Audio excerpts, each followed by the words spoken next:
timbangan al-mutaffifin. Nah, sudah diingatkan oleh Allah ya bahwa celakalah orang-orang yang curang. Dan bisa jadi zalimul ini pun tidak hanya terjangkit kepada penjual, begitupun dengan pembeli. Atau misalnya ibu yang sedang berbelanja ke mall atau ke pasar, hendak membeli suatu barang yang dengan barang itu ibu tidak ada hajat sebetulnya, tapi hanya keinginan sendiri. Nah, maka terus teringat sampai rumah, bisa jadi itu adalah bisikan, karena tadi Allah tidak suka yang mubazir. Wallahu a'lam. Itu adalah 5 anak buah iblis yang disebutkan oleh penulis. Adapun yang sudah viral, yang sudah difilmkan di film hantu, film apa coba?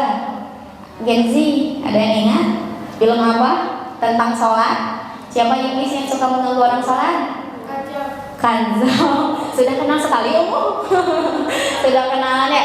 Betul. Nah, Kanzab ini adalah anak buah iblis yang mengganggu orang sholat, baik tidak khusyuk kah, baik lupa rakaat kah, dan lain sebagainya. Maka bagaimana Rasulullah mencontohkan agar bisa khusyuk atau bisa terhindar dari kanzab? Menoleh sedikit ke kiri, lalu melundak. Kemudian ada juga setan yang mengganggu orang berwudu. Kalau bahasa Sundanya itu langgaran hadas, kok terasa batal terus gitu ya.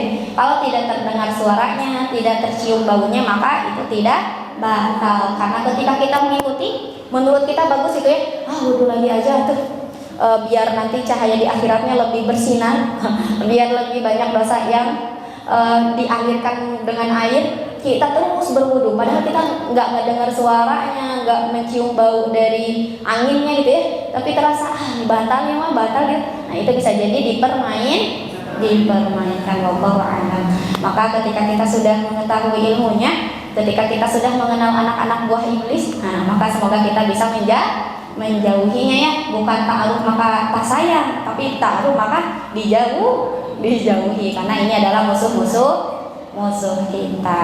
Dan kita pun harus mengetahui gitu ya, pintu-pintu yang selain 10 itu ternyata ada tahapan-tahapan yang iblis akan lakukan. Ada sekitar 6 tahapan. Salah satunya ketika iblis itu tidak bisa menggoda manusia untuk berbuat kufur, untuk bisa musyrik kepada Allah, untuk tidak bisa menduakan Allah, maka iblis akan menggoda merayu kita untuk melakukan perkara yang bid'ah, perkara yang meren gitu kan. Dan kalau gitu. Nah, bisa jadi itu adalah bisikan-bisikan tahapan yang dilakukan oleh iblis. Kemudian selain ketika iblis tidak bisa membuat kita musyrik, ketika iblis tidak bisa membuat kita menduakan Allah, iblis akan membuat kita melakukan perkara yang bid'ah. Ketika kita kuat, kita tahu bahwa itu bid'ah, maka kita meninggalkannya, maka iblis akan membuat kita melakukan dosa-dosa yang besar. Misalnya apa yang mudah saat ini mudah diakses? Riba misalnya. Nah, ketika kita tidak kuat, maka mudah saja untuk terperosok. Bahkan sekarang difasilitasi ya dari negara ada, tidak tahu ya, wallahualam. Kemudian ketika kita bisa menjaga dari dosa-dosa yang besar bagi ahli kabair, iblis akan menggoda kita dari as-saghair, dari dosa-dosa yang kecil.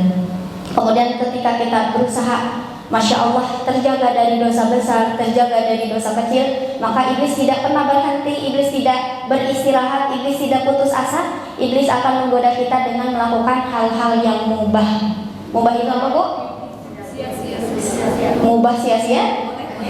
Hal yang boleh. Nah, kita akan berleha-leha dari atau berkeliling pada zona perkara yang diperbolehkan. Ada boleh nonton TV mah, ada boleh makan banyak misalnya gitu. Nah, maka segala sesuatu itu ada porsinya. Bahkan iblis akan masuk pada perkara yang mubah, kecuali kalau yang mubah itu diniatkan karena Allah. Makan mubah ya, tapi bisa bernilai pahala ketika makan itu diniatkan untuk kuat beribadah kepada Allah. Dan yang terakhir, iblis akan menggoda kita ketika kita sudah berhasil mencegah dari yang mubah atau mengubah dari perkara mengubah perkara boleh atau perkara mubah menjadi ibadah yang tadi melalui niat. Yang terakhir adalah iblis akan membuat kita melakukan perkara, mendahulukan perkara di atas perkara. Kayak misal yang paling utama tuh misalnya apa ya yang paling utama dari hak sesama muslim, misalnya yang paling utama itu misalnya saling mengucapkan salam, tapi kita mendahulukan senyum saja, misalnya kayak gitu. Jadi ternyata dari hal terkecil, dari hal yang kita anggap tidak berdosa, iblis selalu menyusup. Maka semoga Allah senantiasa menjaga kita, dan kembali kami ingatkan, lakukan segala sesuatu, mulai segala sesuatu itu dengan mengucapkan basmalah. Yang dengan mengucapkan basmalah itu perkara yang mubah kita niatkan untuk menjadi ibadah. Maka semoga setiap jerih payah kita menghadirkan rahmat dari Allah. Wallahu a'lam bishawab. Syukran ala ihtimamikunna, jazakallahu khairan. Al-'afwu minkum, barakallahu fikum. Wassalamualaikum warahmatullahi wabarakatuh.